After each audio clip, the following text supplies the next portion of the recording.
hidup kudus seperti Yesus, menjadi sempurna seperti yang Bapa inginkan.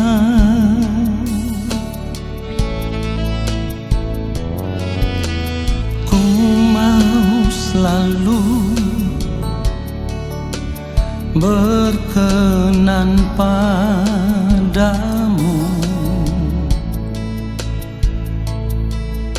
hidup mengenakan pikiran dan perasaan Kristus,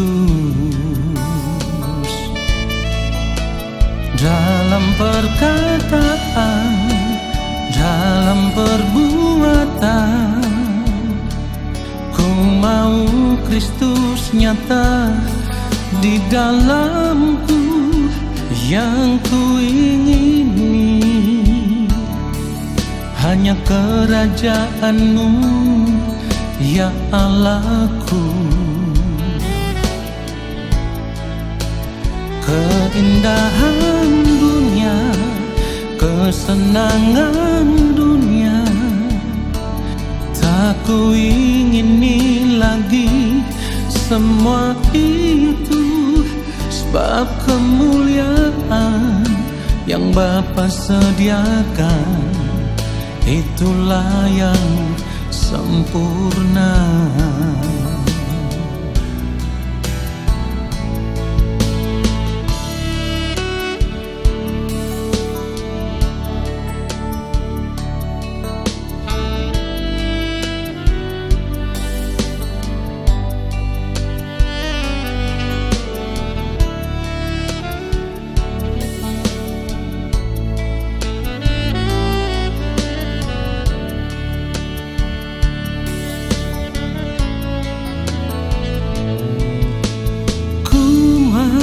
Selalu berkenan padamu, hidup mengenakan pikiran dan perasaan Kristus, dalam perkataan, dalam perbuatan. Ku mau Kristus nyata di dalamku, yang ku ingini hanya kerajaan-Mu, ya Allahku. Keindahan dunia, kesenangan dunia, tak ku ingini lagi semua itu, sebab kemuliaan yang Bapa sediakan, itulah yang sempurna. Oh, dalam perkataan, dalam perbuatan, ku mau Kristus nyata di dalamku, yang ku ingini hanya kerajaan-Mu, ya Allahku. Keindahan dunia, kesenangan dunia, tak ku ingini lagi semua itu, sebab kemuliaan yang Bapa sediakan, itulah yang sempurna. Itulah yang sempurna.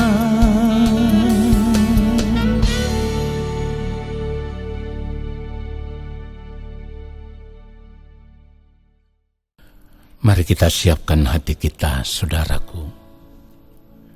Yang Maha Mulia Allah Bapa yang ada di dalam kerajaan sorga, kami semua anak-anak-Mu saat ini mau duduk diam di hadapan Bapa.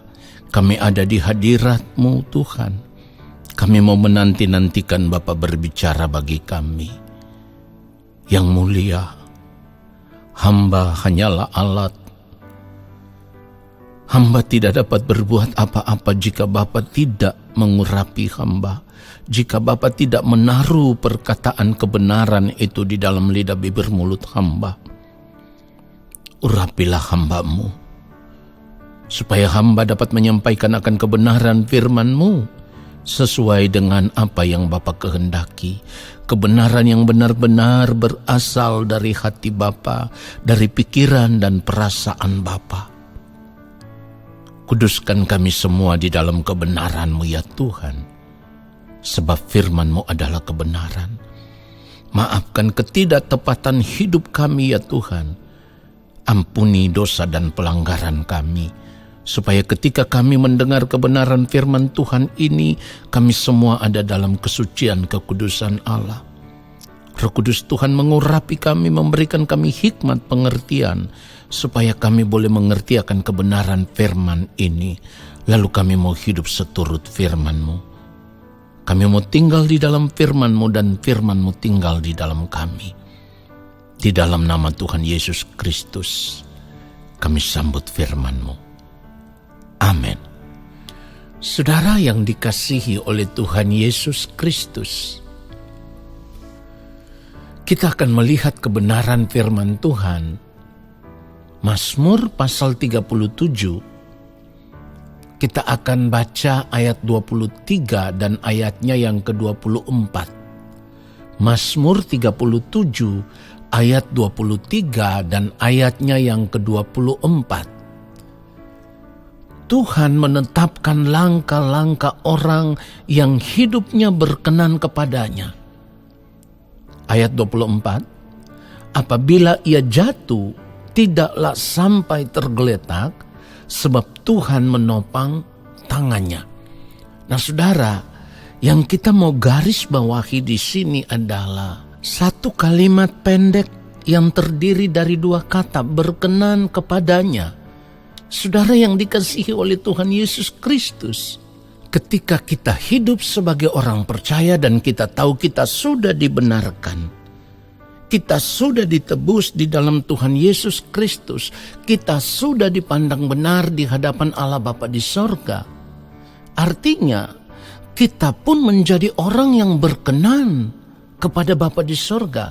Nah persoalannya sekarang, kalau kita sudah menjadi orang yang berkenan, kita harus terus berjuang supaya di dalam hari-hari hidup kita, di dalam waktu hidup kita, sepanjang hari apapun yang kita lakukan, apapun yang kita kerjakan, apapun yang kita ucapkan, apapun yang kita pikirkan, apapun saudara yang kita perbuat, semuanya itu harus benar-benar berkenan di hadapan Bapa di sorga.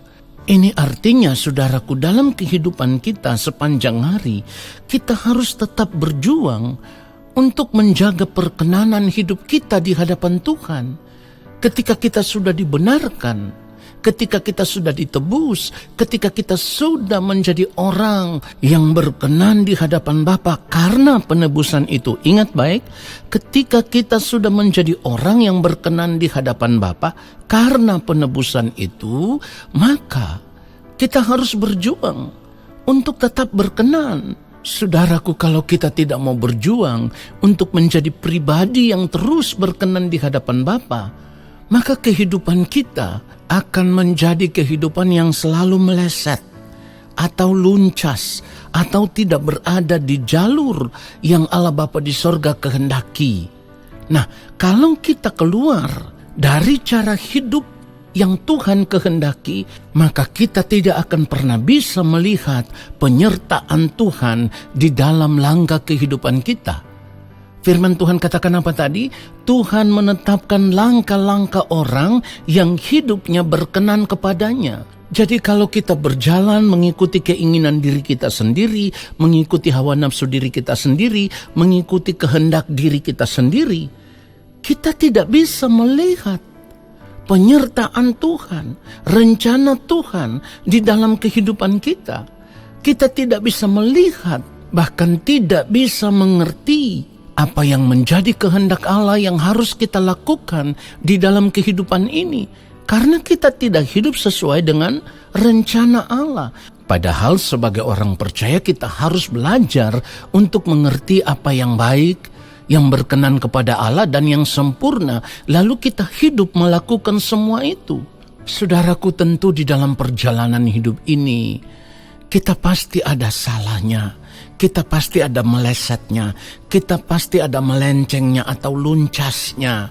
Artinya begini, kita tidak mungkin bisa menjadi sempurna secara otomatis. Sebab sifat dosa itu masih menempel di dalam kehidupan kita. Itu yang seringkali masih menggoda kita untuk hidup keluar daripada apa yang Tuhan kehendaki. Tetapi kalau kita menjadi orang percaya yang mau terus berjuang untuk menjadi berkenan, ketika kita meleset, ketika kita salah atau kita luncas, kita keluar dari jalur yang Tuhan kehendaki, maka firman Tuhan katakan apa? Apabila ia jatuh, perhatikan ini, apabila ia jatuh. Ini tadi yang saya katakan, kita meleset, kita keluar dari jalur yang Tuhan kehendaki.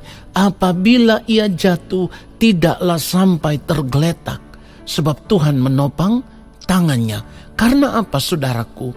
Karena ketika kita mau berjuang menjadi orang yang berkenan di hadapan Bapa di sorga, belas kasihan Bapa akan selalu dinyatakan di dalam kehidupan kita. Tetapi ini memerlukan perjuangan yang sangat berat. Itulah kenapa dalam setiap hari-hari hidup kita harus berjuang untuk hidup mengenakan pikiran dan perasaan Kristus. Supaya di dalam setiap perkataan, sikap, gerak pikiran, perbuatan, tingkah laku kita, itu harus seturut atau selaras dengan pikiran dan perasaan Allah. Tetapi sekali lagi saya harus tekankan bahwa ini tidak bisa terjadi secara otomatis. Manusia batinnya kita itu harus dibaharui dari sehari ke sehari. Tidak bisa secara otomatis, tidak bisa instan. Oleh sebab itu seringkali saya katakan bahwa masa hidup kita di dunia ini, atau firman Tuhan katakan 70 tahun kita hidup di dunia ini adalah kesempatan bagi kita untuk berjuang menjadi pribadi yang berkenan itu. Kalau kita tidak mau berjuang, maka kita tidak mungkin bisa mencapai kesempurnaan seperti yang Tuhan kehendaki. Ingat, sebagai orang percaya, kita terpanggil untuk menjadi serupa dengan Kristus, sempurna seperti Allah Bapa di sorga. Nah, bagaimana mungkin kita bisa serupa dengan yang mulia Tuhan Yesus Kristus dan menjadi sempurna seperti Allah Bapa di sorga kalau di dalam hari-hari hidup kita tidak mau berjuang untuk tetap berkenan di hadapan Allah? Saudara, itulah sebabnya kalau kita melihat 2 Korintus pasal yang ke-5, ayatnya yang ke-9, firman Tuhan katakan apa? 2 Korintus pasal yang ke-5 ayatnya yang ke-9, firman Tuhan katakan, sebab itu juga kami berusaha, baik kami diam di dalam tubuh ini maupun kami diam di luarnya, supaya kami berkenan kepadanya. Kenapa? Karena kalau kita melanjutkan kebenaran firman Tuhan ini, lalu kita baca ayat yang ke-10, firman Tuhan katakan, sebab kita semua harus menghadap takhta pengadilan Kristus, supaya setiap orang memperoleh apa yang patut diterimanya sesuai dengan yang dilakukannya dalam hidupnya ini, baik ataupun jahat. Jadi ternyata perjuangan kita supaya berkenan dari hari lepas hari itu bukan tanpa tujuan. Tujuannya jelas, sebab ketika kita berada di balik kematian, kita semua harus menghadap takhta pengadilan Kristus. Nah, di hadapan pengadilan Kristus inilah orang yang tidak berkenan di hadapan Allah tidak akan mungkin bisa diterima di dalam kerajaan Allah. Nah, oleh sebab itu, di sepanjang hari-hari hidup kita, selama kita masih hidup di dunia ini, kita memiliki satu kewajiban yang tidak boleh kita tolak, yaitu berjuang untuk menjadi berkenan di hadapan Allah. Harus berjuang. Artinya, ketika kita sudah dibenarkan, kita sudah dipandang benar karena ditebus di dalam Tuhan Yesus Kristus, kita harus berjuang supaya karya penebusan Kristus atas kehidupan kita tidak menjadi sia-sia. Saudaraku, oleh sebab itu saat ini saya harus katakan dengan jujur, tidak ada satupun persoalan hidup yang lebih berat di dalam hidup ini melebihi persoalan hidup kita, yaitu berjuang untuk menjadi semakin hari semakin berkenan di hadapan Bapa di surga, semakin hari semakin menjadi serupa dengan yang mulia Tuhan Yesus Kristus, hingga kita bisa mencapai kesempurnaan seperti Bapa di surga yang adalah sempurna. Perjuangan untuk berkenan inilah yang membuat Rasul Paulus sendiri merasa begitu gentar di hadapan Allah Bapa di surga. 1 Korintus pasal yang ke-9, saudaraku, kalau kita membaca ayat 27, firman Tuhan katakan apa? Perhatikan baik, 1 Korintus pasal 9 ayat 27 dikatakan, tetapi aku melatih tubuhku dan menguasainya seluruhnya, supaya sesudah memberitakan Injil kepada orang lain, jangan aku sendiri ditolak. Saudara perhatikan itu? Jadi tidak gampang berjuang untuk menjaga perkenanan hidup kita di hadapan Tuhan itu tidak gampang. Ini perjuangan yang berat, tetapi kita harus lakukan itu. Jika tidak, maka kehidupan kita menjadi kehidupan yang tidak berkenan. Orang yang hidupnya tidak ditemukan berkenan di hadapan Tuhan tidak mungkin diterima di dalam kerajaan Allah Bapa di sorga. Sekali lagi saya katakan, orang yang hidupnya tidak berkenan di hadapan Tuhan tidak mungkin bisa diterima di dalam kerajaan Allah Bapa di sorga. Oleh sebab itu, jangan sia-siakan masa hidup kita di dunia ini, kesempatan hidup kita di dunia ini, jangan sia-siakan itu. Kita mau sama-sama berjuang, saudaraku. Saudara berjuang, saya juga berjuang. Kita mau supaya suatu saat nanti, ketika waktu Tuhan tiba bagi kita, kita semua ditemukan sebagai anak-anak Bapa di sorga yang hidup berkenan kepadanya. Tuhan Yesus memberkati kita semua. Amin. Saudara, mari kita angkat tangan di hadapan Bapa di surga dan terimalah berkat Tuhan. Segala berkat kasih karunia daripada Allah Bapa di surga, rahmat cinta kasih yang berlimpah-limpah dari Tuhan Yesus Kristus di dalam persekutuan dengan Roh Allah yang kudus, kiranya turun atas kehidupan kami, menyertai langkah hidup kami, memberkati hidup kami saat ini, sampai Tuhan Yesus datang kembali menjemput kami. Segala berkat itu kami terima dengan iman, percaya, dan ucapan syukur di dalam nama Tuhan Yesus Kristus. Amin.